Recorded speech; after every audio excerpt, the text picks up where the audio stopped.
ជំរាបសួរលោកគ្រូនិងសួស្តីអ្នកទាំងអស់គ្នានាងខ្ញុំឈុនរ៉ូសាជាសិស្សថ្នាក់ទី12នៃវិទ្យាល័យ Don Bosco ប៉ោយប៉ែតហើយវីដេអូនេះខ្ញុំនឹងធ្វើតាក់ទងទៅនឹងមេរៀនជីវវិទ្យាដែលថ្ងៃនេះដែរខ្ញុំនឹងលើកយកមេរៀនទី2នៃជំពូកទី5ដែលមានចំណងជើងថាការសម្ដែងចេញនៃសែនហើយនៅក្នុងមេរៀនទី2ហ្នឹងគឺខ្ញុំលើកយកតែពីចំណុចយកមកនិយាយនៅក្នុងវីដេអូមួយនេះចំណុចទាំងពីរដែលខ្ញុំលើកយកមកនិយាយថ្ងៃហ្នឹងគឺចំណុចទី1មានចំណងជើងថាសកម្មភាពនៃសែននិងចំណុចទី2គឺ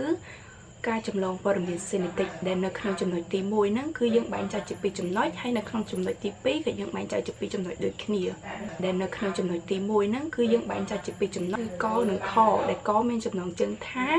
ការពិសោធន៍របស់លោក Bidol និងតាតុំហើយចំណុចខភាពត្រូវគ្នានិងភាពខុសគ្នានៃ ADN និង protein អញ្ចឹងនៅក្នុងចំណុចទី2ការចម្លងព័ត៌មានសេនេតិកហ្នឹងដូចខ្ញុំបានប្រាប់នៅខាងដើមអញ្ចឹងគឺយើងបែងចែកជាពីរចំណុចដូចគ្នាគឺចំណុចកនិងចំណុចខដែលចំណុចកគឺយើងនិយាយពីរូបគមរបស់ ANM និងចំណុចខយើងនិយាយពីចលនាការចម្លងក្រោមចឹងចំណុចកនៃចំណុចទី1គឺការពិសោធន៍របស់លោក Bidol និងតាតុំដែលយើងបានដឹងហើយនៅក្នុងឆ្នាំ1945ហ្នឹងគឺលោក Bidol និងតាតុំដែលជាអ្នកស្រាវជ្រាវជនជាតិអាមេរិកគាត់បានធ្វើការពិសោធន៍ទៅលើផ្សិតផ្អ៊ូក្រហមដែលដុះនៅលើនំប៉័ងអញ្ចឹងឈ្មោះរបស់ផ្សិតផ្អ៊ូក្រហមដែលដុះនៅលើនំប៉័ងហ្នឹងគឺឈ្មោះ Neurospora crassa ដែលតាមធម្មតាយើងដឹងហើយស្ពរអាចលូតលាស់បាននៅក្នុងមជ្ឈដ្ឋានសត្វសារធាតុចិញ្ចឹមដែលមានតែស្ករអំបិលខានិកនិងជីវជាតិប្រយោទីនព្រោះវាអាចសំយោគបានគ្រប់អង់ស៊ីមទាំងអស់ដែលត្រូវការសម្រាប់ការលូតលាស់ Bidol និងតាតុំបានធ្វើការពិសោធន៍ដូចខាងក្រោមដោយគាត់បានបញ្ចាំងកាំរស្មី X ទៅលើស្ពរខ្លះមិនអាចលូតលាស់បាននៅក្នុងមជ្ឈដ្ឋានខ្សត្រសារធាតុចិញ្ចឹមទេតែវាអាចលូតលាស់បាននៅក្នុងមជ្ឈដ្ឋានសម្បូរមេតាបូលីតយើងបានដឹងថានៅក្នុងមជ្ឈដ្ឋានខ្សត្រសារធាតុចិញ្ចឹមបូកមេតាបូលីត A និង B វាមិនអាចលូតលាស់បានទេហើយនៅក្នុងមជ្ឈដ្ឋានខ្សត្រសារធាតុចិញ្ចឹមបូកមេតាបូលីត C និង D វាអាចលូតលាស់បានដូចនេះបង្ហាញថាមានអង់ស៊ីមពីរប្រភេទត្រូវបានសំយោគដោយមីសេលីយ៉ូមដើម្បីទ្រទ្រង់ការលូតលាស់គាត់បានហៅសមត្ថកម្មនេះថាសែនមួយដឹកនាំសំយោគអង់ស៊ីមមួយហើយខ្ញុំនឹងដាក់រូបនៅកន្លែងនេះដើម្បីឲ្យអ្នកគ្នាមើលនៅការពិសោធន៍មួយហ្នឹងឥឡូវហ្នឹងគឺយើងចូលដល់ចំណុចខដែលយើងនិយាយពីភាពត្រូវគ្នានិងខុសគ្នានៃ ADN និង protein អញ្ចឹងដំបូងគឺយើងនិយាយពីលក្ខណៈដូចគ្នាជាមុនសិនអញ្ចឹងលក្ខណៈដូចគឺវាជា macromolecule molecule នីមួយៗគឺជាច្រវាក់ molecule ដែលកើតឡើងពីអង្គធាតុ monomer molecule នីមួយៗបង្កឡើងពីដំណើរលំដាប់នុយក្លេអូទីតជាអាស៊ីតអាមីណេជាក់លាក់អញ្ចឹងមិញយើងបានដឹងហើយពីលក្ខណៈដូចគ្នារវាង ADN និង protein ឥឡូវហ្នឹងគឺយើងចូលលក្ខណៈខុសគ្នាម្ដងអញ្ចឹងខ្ញុំនឹងនិយាយពី ADN មុនដោយ ADN កើតឡើងពីច្រវាក់ទ្វេហើយ protein កើតឡើងពីច្រវាក់តូច ADN monomer គឺជានុយក្លេអូទីត protein monomer គឺជាអាស៊ីតអាមីណេ ADN មាននុយក្លេអូទីតច្រើនម៉ាស់ធំប្រវែងវែង protein មានអាស៊ីតអាមីណេតិចម៉ាស់តូចប្រវែងខ្លី ADN មាននុយក្លេអូទីត3កំណត់ដំណើរលំដាប់អាស៊ីតអាមីណេ1 protein មានអាស៊ីតអាមីណេ1កំណត់ដោយដំណើរលំដាប់នុយក្លេអូទីត3ហើយ ADN មានដំណើរលំដាប់នុយក្លេអូទីតកំណត់ដំណើរលំដាប់អាស៊ីតអាមីណេ protein ដំណើរលំដាប់អាស៊ីតអាមីណេកំណត់ដោយដំណើរលំដាប់នុយក្លេអូទីតចឹងយើងបានដឹងពីចំណុចទី1អស់ហើយដែលនៅក្នុងនឹងមានពីរចំណុចគឺខ្ញុំបាននិយាយរៀបរាប់អស់ដែរឥឡូវយើងចូលដល់ចំណុចទី2ដែលមានចំណងជើងថាការចម្លងព័ត៌មានសេនេតិកអញ្ចឹងបើសិនជាក្នុងសំណួរគេសួរថាហេតុអ្វីបានជា ADN ត្រូវការចម្លងព័ត៌មានសេនេតិកចម្លើយដែលយើងត្រូវឆ្លើយគឺ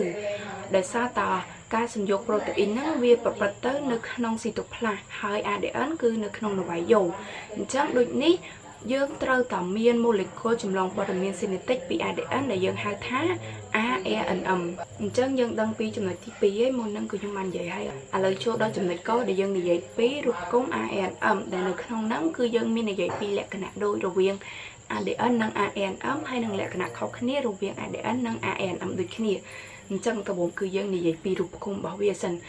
ANM របស់យើងគឺមានធាតុបង្ក3ទី1គឺបាសអាស៊ូតទី2គឺស្កររីបូកទី3គឺអាស៊ីតផូស្វូរិកដែលនៅក្នុងបាសអាស៊ូតហ្នឹងបែងចែកជា4ទៀតគឺ A អ៊ុយ C និង Z ហើយយើងនិយាយពីលក្ខណៈដូចរវាង ADN និង ANM ហ្នឹងលក្ខណៈដូចរបស់វាគឺវាមានអាស៊ីតផូស្វូរិកដូចគ្នានិងមាននុយក្លេអូទីតដូចគ្នាអញ្ចឹងមុនហ្នឹងគឺយើងបានដឹងពីលក្ខណៈដូចហើយឥឡូវយើងមកនិយាយពីលក្ខណៈខុសរវាង ADN និង ANM ម្ដងអញ្ចឹងលក្ខណៈ ខុសគ្នារវាង ADN និង ANM អញ្ចឹង ADN កាត់ឡើងពីច្រវាក់ទ្វេហើយ ANM កាត់ឡើងពីច្រវាក់ទោល ADN មានស្ករ deoxyribose និង ANM មានស្ករ ribose ADN មាននុយក្លេអូទីតទេ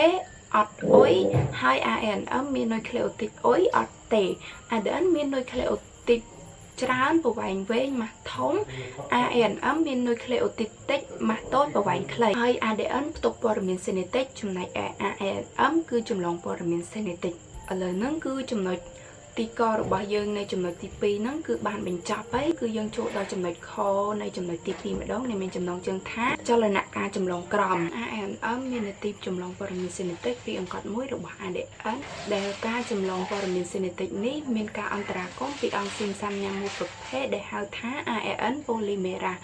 ហើយអង់ស៊ីមនេះមាននទីច្រើនយ៉ាងដូចជាទទួលស្គាល់សញ្ញាសេនេតិកនៅលើ ADN ដែលអាចឲ្យចាប់ផ្ដើមនិងបញ្ចប់ការសំយោគ ARN ត្រង់កន្លែងជាក់លាក់បើម៉ូលេគុល ADN ដោយការផ្ដាច់សម្ព័ន្ធអ៊ីដ្រូសែនខ្សោយធ្វើឲ្យមាន polymer កាន់នៃនុយក្លេអូទីតតាមគោលការណ៍បំពេញបាសដែលយើងបានដឹងថា A បំពេញអុយ C បំពេញ Z T បំពេញ A និង